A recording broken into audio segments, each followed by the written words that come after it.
Preservation Commission meeting. Would you please stand and join us for the Pledge of Allegiance and a moment of silence? I pledge allegiance to the flag of the United States of America and to the republic for which it stands, one nation, under God, indivisible, with liberty and justice for all.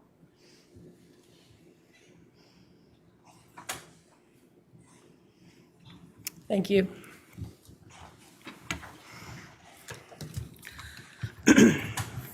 This meeting has been noticed in compliance with the South Carolina Freedom of Information Act. This commission acts in review and recommending capacity for designations and removal of historic properties and districts. The commission also reviews proposed National Register of Historic Places and nominations. The commission has final decision-making authority on certificates of historic appropriateness. I'd like to introduce myself as chair. My name is Melanie Millar. To my left, I have Anna Johnson and English Purcell. To my right, we have Pat Sullivan, Tisha Smalls-Brown, and Michael Walsh. Also seated to my right is Commission Attorney Mark Bell, and to my left is Joel Evans, Director of Zoning and Planning. Joel, would you please introduce your staff? Sure. Andrea Melisek, the Deputy Director. Emily Piggott is here. She'll be doing the cases today. And Marche Miller over to my left. Thank you. I would like to remind you that in order to get a good recording of the meeting, for the minutes, please speak loudly and clearly into your microphones. The next agenda is the approval of the minutes from the April 19th, 2023 meeting. Is there a motion and a second? So move. Thank you. Staff, would you please call roll? Chair Millar. Here. Commissioner Johnson. Okay. Commissioner Smalls-Brown. Here. Commissioner Purcell. Here. Commissioner Sullivan. Here. Commissioner Walsh. Here. Thank you. The next agenda is HIST 0423000079, a request for a certificate of historic appropriateness. Emily, would you please discuss?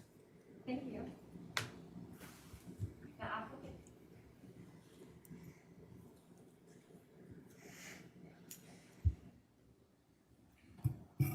Thank you. The applicant is requesting a certificate of historic appropriateness for the demolition of the existing reptile building and the construction of a new reptile house in a different location at Magnolia Plantation and Gardens, which is TMS 36100000001, a property listed on the National Register of Historic Places. Just a few days ago, the property received a conditional approval letter for the new restroom replacement building, which the commission reviewed and approved a certificate of historic appropriateness application for at their March 2023 meeting. The property is currently in limited site plan review for this reptile building project. The applicant's project description states that the scope includes demolishing the 450 square foot existing reptile building, which is from the 1980s, and the applicant says is beyond repair. An approximately 200 square foot replacement reptile building is also being proposed within the petting zoo area, but in a different location than the previous reptile house. The proposed building will have a 5V metal roof, cypress lap siding, a brick porch floor, and fiberglass columns. This is the location of the subject property when looking at the county as a whole. The subject property is zoned rural agriculture, AG 8, and contains a historic site. Adjacent properties in the county to the south are also zoned AG 8 and contain more portions of Magnolia Plantation. Properties to the west are within the city of Charleston and zoned conservation and AG 8 and are undeveloped. Properties to the north are within the city of North Charleston, zoned agricultural, and are being used agriculturally. Properties to the east across the Ashley River are within the city of North Charleston, zoned R1, and contain single-family dwelling units. Here's an aerial view of the subject property with the location of the petting zoo called out. Magnolia Plantations and Gardens was listed on the National Register of Historic Places on December 11th of 1972. Areas of significance include commerce, conservation, horticulture, and landscape architecture. Here are photos of the proposed reptile building to be demolished. Here are images of the proposed location for the new reptile building.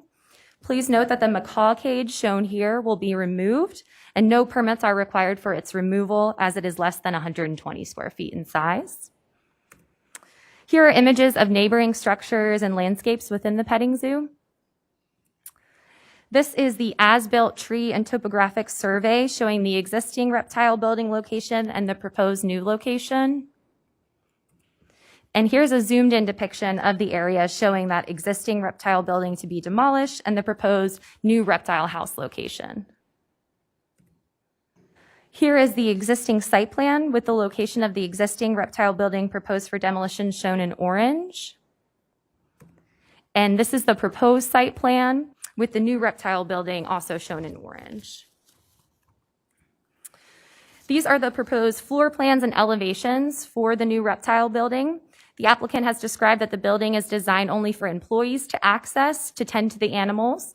Visitors will be able to see the reptiles from the exterior of the building through the 8 viewing windows proposed under the porch. The applicant provided responses to all of the applicable approval criteria, and therefore staff recommends approval. We did not receive any public input, and this meeting was noticed as required. Thank you. Thank you, Emily. Appreciate your comprehensive report. Are there any questions for staff from the commission members?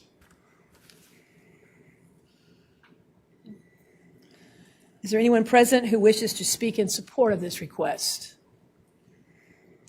I'm Laura Altman, LFA Architecture. I'm the architect, and I just wanted you to know that we are here. If you have any questions, Craig Wellman from Magnolia Plantation is also here to help with any questions. Thank you.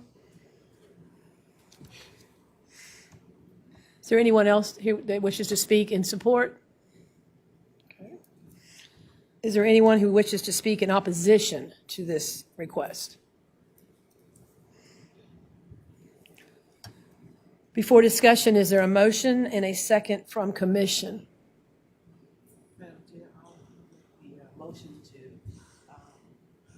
go with the recommendation of the staff. Motion's been made. Do we have a second? I'll second that. Okay. Any other discussion? Not, it is time to vote. I'll ask staff to call roll for their votes and announce the decision. Chair Millar, Aye. Commissioner Johnson, Commissioner Smalls-Brown, Aye. Commissioner Purcell, Commissioner Sullivan, Aye. Commissioner Walsh. Aye. The ayes have it. I'd like to thank you for your time to come. This is one of my grandson's favorite places to visit, so I'm going to be happy to go and tell them that this is going to be a brand new, cool place for them to go, so thank you. Okay, this is the final decision of the Historic Preservation Commission. If any person with a substantial interest in the decision of the Historic Preservation Commission chooses to appeal this decision, they may do so in the Circuit Court of Appeals in Charleston County. Such appeal shall be filed within 30 calendar days after today's vote. Excuse me, that's the Circuit Court of Charleston County. The next agenda item is HIST 04-23-00080, a request for a certificate of historic appropriateness. Emily, would you please discuss? Thank you very much. This applicant is requesting a certificate of historic appropriateness for the Neighborhood Amenity Center for the settlement at Ashley Hall, which is TMS 353-1200075, a property also listed on the National Register of Historic Places. The property is currently in site plan review for this amenity center project. The Historic Preservation Commission has previously reviewed and approved an application for a community dock on this property. The applicant's project description states this project includes an amenity center, swimming pool, and associated parking and walkways for the residents of the settlement at Ashley Hall neighborhood. The project will connect to the previously approved community dock. This is the location of the subject property when looking at the county as a whole. The property is currently zoned low-density residential R4 and is non-contiguous and contains a pond, historic home, and monument. It's bounded by the Ashley River and Bull Creek to the east. To the northwest and south, properties are in the county and are zoned low-density residential R4, and those within the city of Charleston are zoned single-family residential SR1. Both contain single-family dwellings or are undeveloped. Here's an aerial view of the subject property with the location of the proposed amenity center called out on the right-hand side of the map. Although Ashley Hall Plantation is considered one of the oldest settlements on the Ashley River, dating back to the early 1670s, two prehistoric Native American sites reveal that the land had been utilized long before the 17th century. In 1865, the plantation house was preventatively burned before the Union forces could reach it. Ruins of this house can still be seen today. The site also contains one of the oldest standing houses in South Carolina, the Stephen Bull House, dating from 1675, and a monument to the governor of South Carolina, William Bull, dating from 1791. Ashley Hall Plantation was listed on the National Register on June 5th of 1975. Here are photos of the subject property, and you can see the Bull Monument. These are images of nearby contributing resources. You can again see the Bull Monument as well as the Plantation House ruins and the Stephen Bull House, which are now separated by a road. Here are site photos of neighboring properties. And here is the proposed site plan.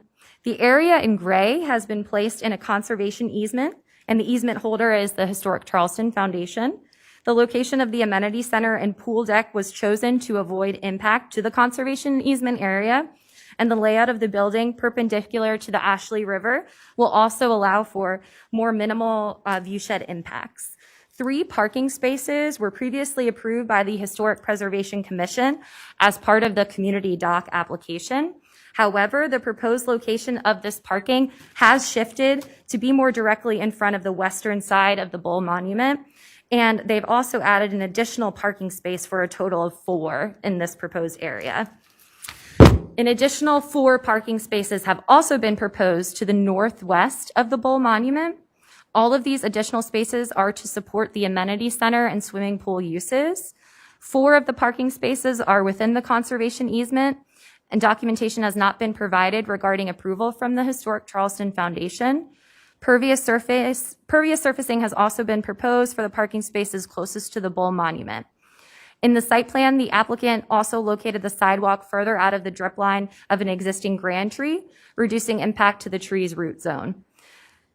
Based on the current design, the applicant would need to pursue variances for a reduction in the number of required parking spaces and the parking configuration, as well as a variance from the required landscape buffers. Here are the proposed front and rear elevations for the amenity center building. The applicant is proposing an understated building that will be screened on 2 sides to allow for easy access to the pool deck area. Here are the right and left elevations for the amenity center building and the proposed floor plan. This map shows the location of the historic resources in relation to the proposed overall neighborhood development plan. The area in red denotes the approximate location of the proposed amenity center. The area is within Locus 1, which includes the ruins of the main plantation house and flanker, and also the Bull Monument. The applicant provided responses to all of the applicable approval criteria. And because of that, staff recommends approval with the following conditions. 1, provide documentation from the Historic Charleston Foundation regarding compliance with the conservation easement prior to site plan review approval. And 2, any changes to the site layout require HPC approval. We did receive 8 letters in support of this application, as well as an additional 2 letters that express the residents' desire and commitment to preserve the history of Ashley Hall. And this meeting was noticed as required. Thanks. Okay. Thank you, Emily. Okay. Is there anyone present who wishes to speak in support of the request? And would you give your name and your relationship and address? Yes, my name is Les Phillips. I'm with Stephen Whiteside and Associates. I'm the civil engineering project manager for this site. I just want to say thank you to the board for hearing our case. Thank you to Emily for assisting in putting a complete package together for you guys to review.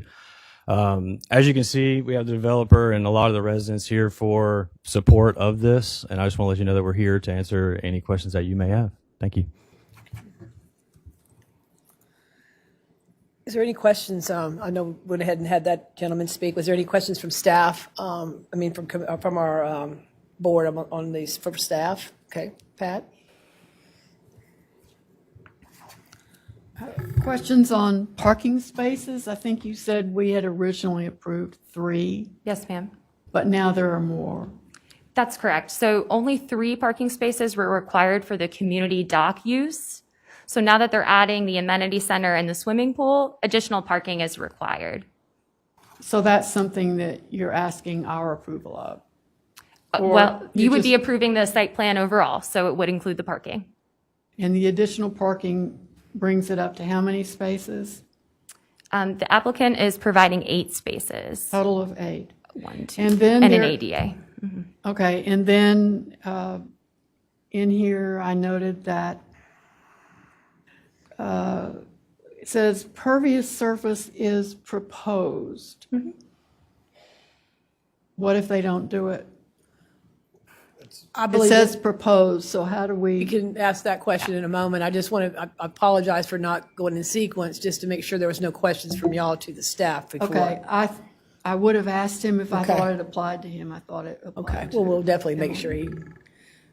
So don't ask the question Well, now? I think at this point, is that protocol to go ahead and go to ask him for the answer before we address if there's any other concerns of staff? Yeah, just from a staff perspective, if that's what's being presented to the HPC and they're showing it to be pervious, then that would, if it's not going to be pervious, that would be a site layout change that would have to come back to the HPC. So it would, whatever you see on the plan is what the HPC would approving. If it changes, then it'll have to come back.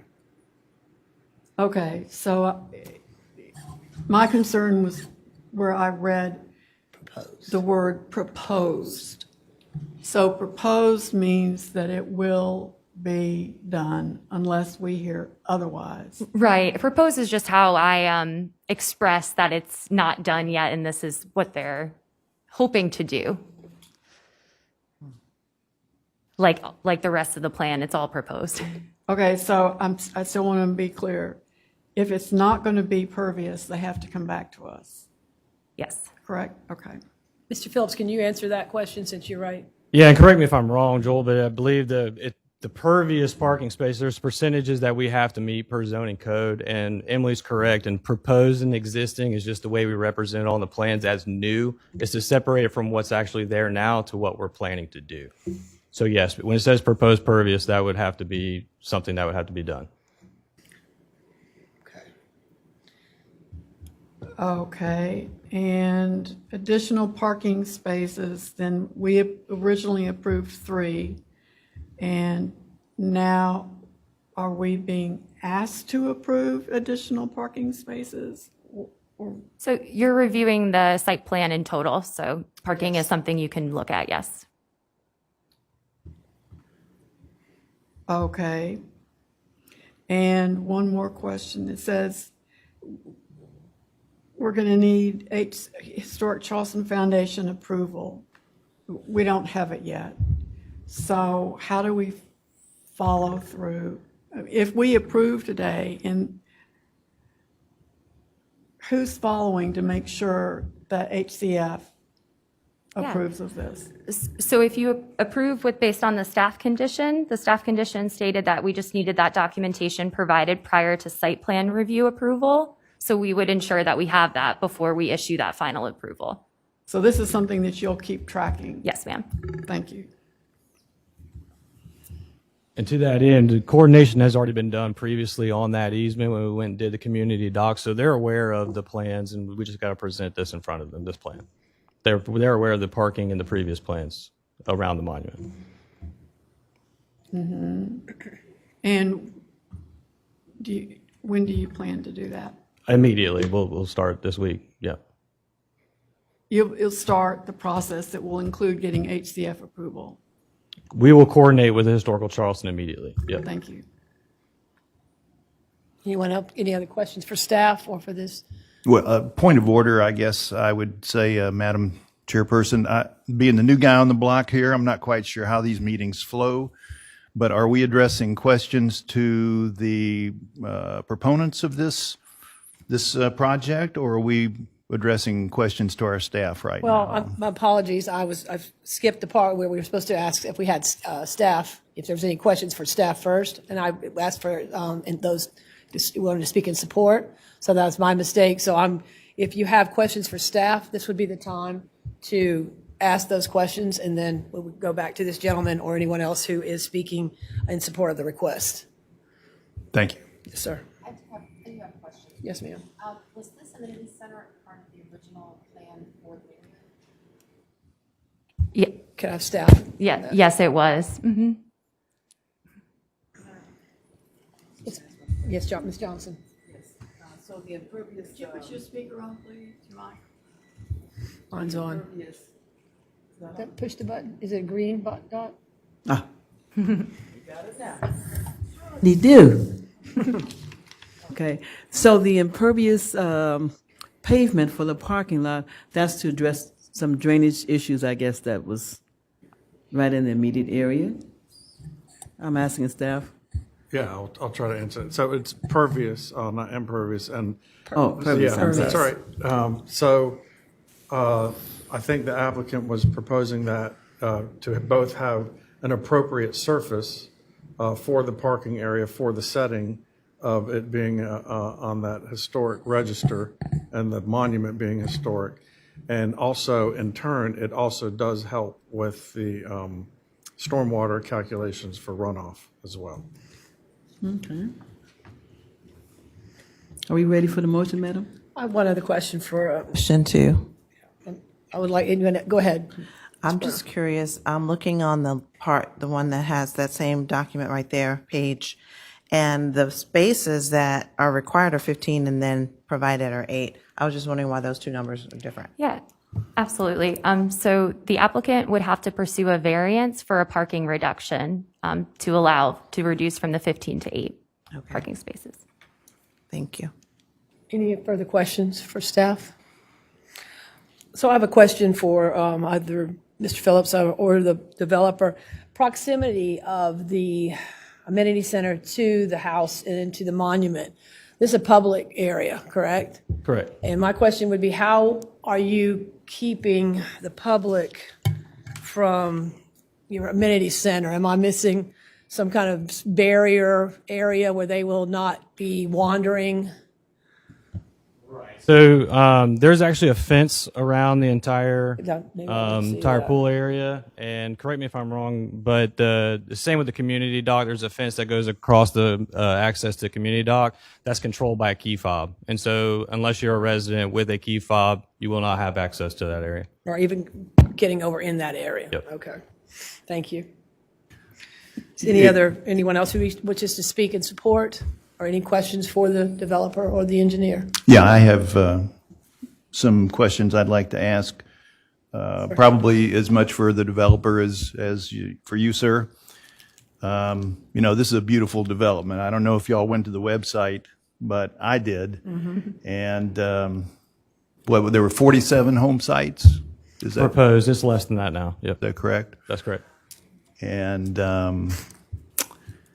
that's over how many acres? Believe it was 48 acres total, if I'm not mistaken. 23 and a half for the of Highland. That's correct, of Highland. There's a bunch of it that's the critical area. So just to repeat the question that was asked by the other commissioner, this amenity center and pool was in the plan from the minute it hit the paper. Is that correct? Yeah, so the area itself was always proposed to have an amenity area. It's always been labeled as an amenity site. The details of the amenity area are just now being worked out to where we're proposing those for development. Well, I guess that just brings up the question of why it's being shoehorned in so close to the most historic part of the property, and frankly, right next to one of the most historic properties in Charleston County. Why wasn't this conceived on some other part of the project? I mean, it was conceived, many areas were conceived on other areas. There are other open space areas that are part of the larger monument and easements. There's the other house that's located in the middle that has a very large easement around it that is historic for the access to the public.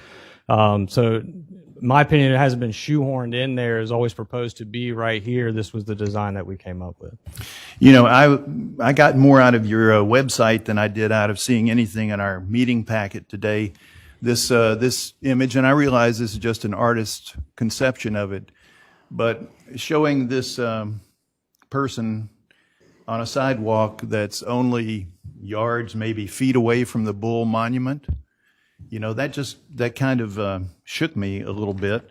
There's another view as well in which the pool is very obvious in this view shed. I don't know. This just strikes me as being something that could have been done differently, perhaps. I also see that a number of the home styles that are advertised do show individual pools. So I gathered that if a resident wanted to have a pool on these home sites, they could do that as well. Is that correct? If they can get it approved, yes, I believe so. Yeah, and I could touch on that too. And not every house on that development is going to have the room to have a pool. There are a lot of internal lots that are much smaller that won't necessarily have the room to facilitate a pool. And so that's the lots that we're trying to approve for amenity access, including the whole development. As far as the view corridor, we've taken the building and we've shifted it, turned it sideways, pushed it to one side as much as we could, kept it out of the historical easement as much as possible to provide that view corridor and maintain its access. One other thing, too. Yeah. I'm Gary Watson, the developer. The reason that lot's there is because we were trying, instead of selling it and putting a house there, because it was where the monument was, we decided to leave it open to try to leave the view corridor as untouched as we could. And that was actually the suggestion, I think, of Winslow Hasty when we were 5 years ago designing this, 5 years ago plus. So when we gave up a riverfront lot as opposed to putting the pool somewhere else, we wanted to let people have access, you know, to the riverfront and to the view. But also that seemed the most appropriate place because, you know, it would be the least impactful, you know, on that corridor right there. So as you drive down Ashley Hall Plantation Road and you come up to it, you're really unobstructed, you know, all the way out to the river. If there was a house there, which we could have done, then that would be much more impactful to your, you know, to your question than So you're telling small little pavilion. You're telling me that a house could have been placed on this exact Yes. spot of ground. That's rather surprising, if not shocking, that No. you could have put a house right there. We could have. It's outside of the easement. It's not in the conservation easement. You know, the conservation easement was granted just to maintain those property. I mean, I've been before this commission a couple of times over the last half decade about this project. We expended a lot of time and a lot of money doing archaeology on the site that had never, ever been done, and granting access to the historic monuments that had never been granted before by the private owners. So we tried to, from the very first day, do the right thing, watch out for those important aspects of this property, and maintain them. The property was always zoned to be developed. It could have been developed much more intensely. We tried to develop it as carefully as we could and tried to maintain that area right there as carefully as we could. And contrary, I feel like I need to say this one other thing, is that you hear all this stuff about these conservation easements and tax breaks and all that. Well, we didn't ask for any of that. We just went to Historic Charleston Foundation, brought them on as a partner early, along with the SHPO, and asked them to guide us in how we should develop this and what we should do with it. So that easement was granted to Historic Charleston Foundation. There was no benefit to us. In fact, the Homeowners Association is obligated in perpetuity to maintain it. I just thought I need to throw that in for those of you that have never met me before, because I've been here a couple of times over these last years. Thank you for that clarification. You're welcome. Excuse me, Mr. Watson, could you please give us your address, just for the record? I have a house here in Charleston, but primary address is 1303 Turnberry Court, Myrtle Beach, South Carolina. Thank you, sir. Okay. I do have a comment. Sure. Just in general. Can you hear me? Microphone, please. Is that better? I grew up in that area. I'm very familiar with the plantation and the ruins and its history. 15 or so years ago, when the property was owned by the original, not the original owner, but the owner before it was sold, she was leasing the property where the kitchen house was, the Tabby House, and that person had taken a bulldozer and bulldozed the sandstone steps looking for treasure. And I came upon it one day and contacted Historic Charleston Foundation, had pictures. I still have these photos. So that's just to let you say that was when it was under private ownership. So now it is being protected, which I appreciate that. I certainly appreciate the archaeology and the studies that went into it, because I'm very interested and have always been interested in that particular property. So I just wanted to give you a little background on that. So, thank you. I guess I would add to that too. They discovered many artifacts on the property. All of them have been curated by the Charleston in the Charleston Museum. Brockington and Associates did the archaeology, and they found lots of things. I mean, there were archaeologists on that site that would pick up a shard of pottery and say, "Oh my gosh, this is Smith pottery from 1782," and they'd identify it from a piece. It was fascinating for me. But if you ever have a desire, Charleston Museum has everything that was discovered. Just a moment. Did you, Ms. Jones? I just like to thank y'all for hiring Brockington, Yep. because the report is attached to the staff report. And I read all of it, and it's fascinating what they came up with. We're talking, I think, almost 1,000 artifacts. And that was very valuable just to historic preservation in general. So I thank you all for that. Thank you. Mr. Watson, thank you. I have been here when you were here earlier, and I do appreciate your effort and the actual intensity, because we did take a little trip, and we actually went out there in Brockington. I think, Pat, you might have been with us. They were there, Brockington and Associates were there, and we were able to see. And I'm a retired history teacher, so I can really appreciate that as well. So again, thank you, because that's not done always. Well, thank you for Yes. saying that. I Yes, appreciate sir. it, Ms. Chairman. Anyone else have, anyone who'd like to speak in support of this? I think a lot of people came out today. Would anyone like to speak in support? Just here to show support. Okay. Do we have anyone here to speak in opposition? Okay. All right. Any other, before discussion, is there a motion and a second from commission? So moved. Second. Any other discussion from the commission members?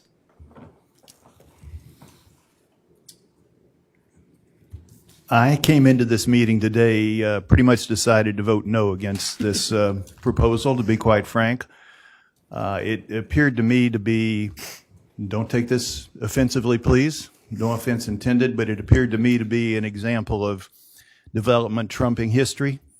My doubts have been put to rest, so I would add my thanks to the folks who seem to have taken good care of an extremely important location in our county. Thank you, Mr. Walsh. Any other discussion before we vote? Okay. Staff, please call the commissioners for their votes and announce the decision. Chair Millar, Aye. Commissioner Johnson, Aye. Commissioner Smalls Brown, Aye. Commissioner Purcell, Aye. Commissioner Sullivan, Commissioner Walsh. Aye. Ayes have it. Okay. This is the final decision of the Historic Preservation Commission. If any person with a substantial interest in the decision of the Historic Preservation Commission chooses to appeal the decision, they may do so to the Circuit Court of Charleston County. Such an appeal should be filed within 30 calendar days after today's date. The last item on the agenda is the director's remarks. I don't really have anything. Emily, do you want to talk about next month's caseload? So we're looking at about 6 cases for June. A couple old business items we're anticipating to come back, as well as about 3 new business items. We're also working on some amendments to the Historic Preservation Ordinance, so hopefully you'll see those later in the summer. Joel, I don't know if you wanted to say anything about the comp plan workshop. Sure, yeah, good point. I don't know if the commission knew it or not, but we're, of course, the staff for the Planning Commission as well as the HPC and the Board of Zoning Appeals, but we are about in the middle of updating our comprehensive plan for the county, which is required by state law. And we are having community drop-in sessions in about 7 locations throughout the county. You will be receiving a flyer that has the locations and times and places of those if you're interested in it. I know that y'all are doing HPC, but the cultural resources element in the comp plan has a direct relationship to what the HPC does and other elements as well in the comp plan. So after you get that flyer, if you have a chance to come by one of the meetings, please do. We're also going to have an online version that'll open June 5th. So if you are not able to make it in person, then you can always look at the same information online and provide comments that way. Yep. And that'll be open through August 30th. Okay. It's interesting. Yep.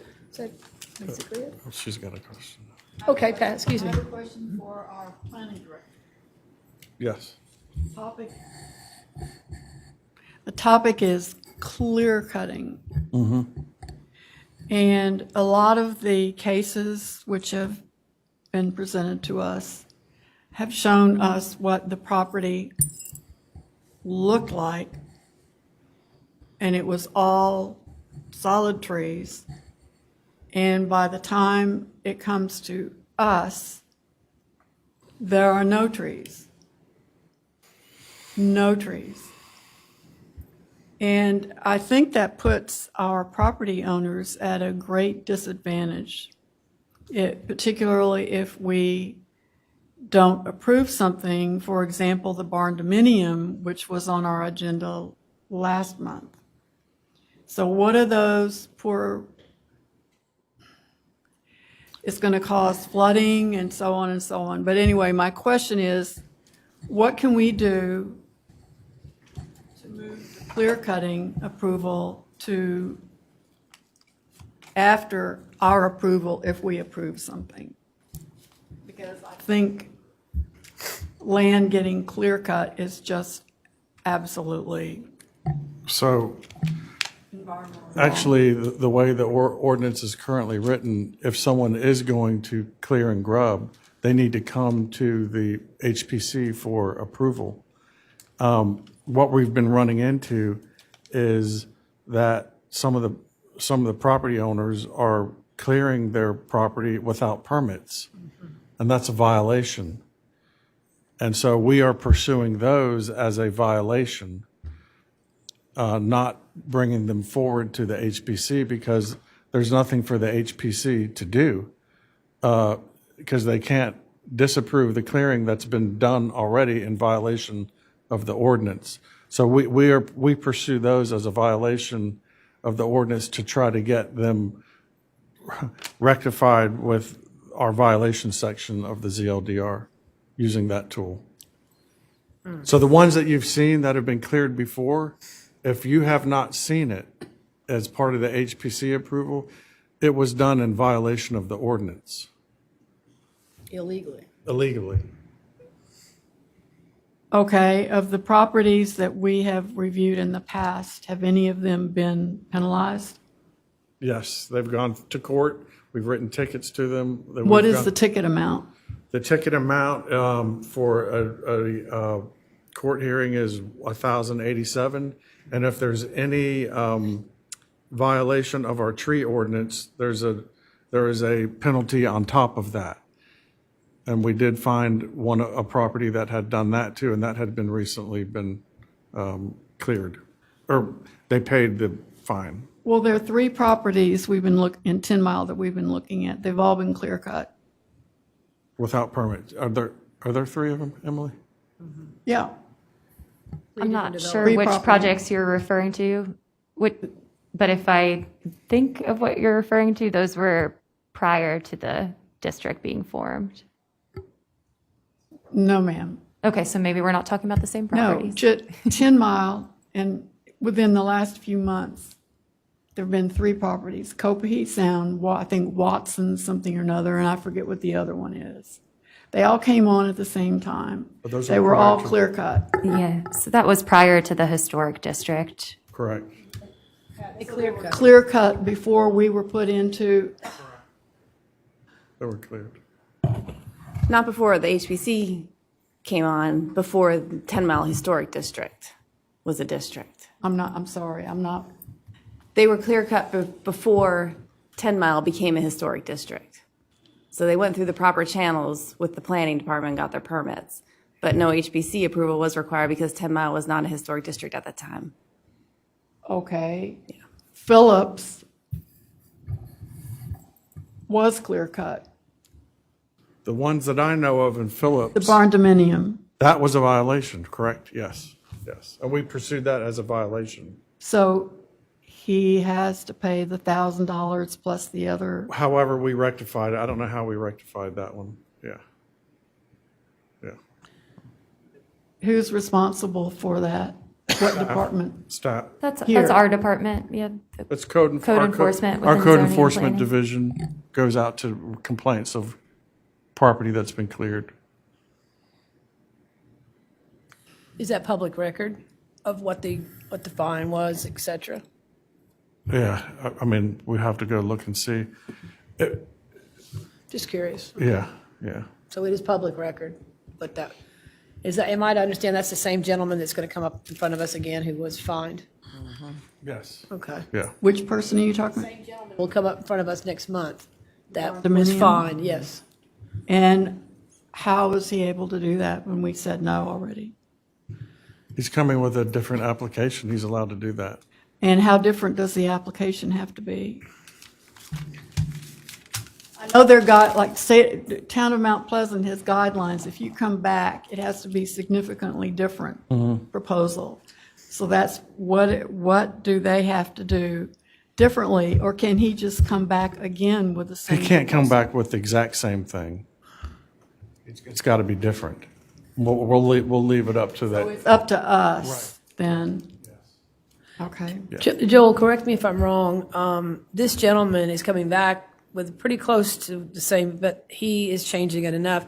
But he is going with a precedent that there was another barn dominium on the very similar size that was approved in the same community on Bobo. Madam Chair, if I can interrupt for a moment, I do appreciate the discussion. Unfortunately, this is an upcoming application, and because it's not on today's agenda, and it's not appropriate for this body to be discussing an application that's not before it today. I hear you. Okay. Okay, I guess we'll find out next month then. Thank you. All right. If there's no other further business, this meeting of the Charleston County Historic Preservation Commission stands adjourned. The commission will hold its next regularly scheduled meeting on June 21, 2023 in council chambers. All right.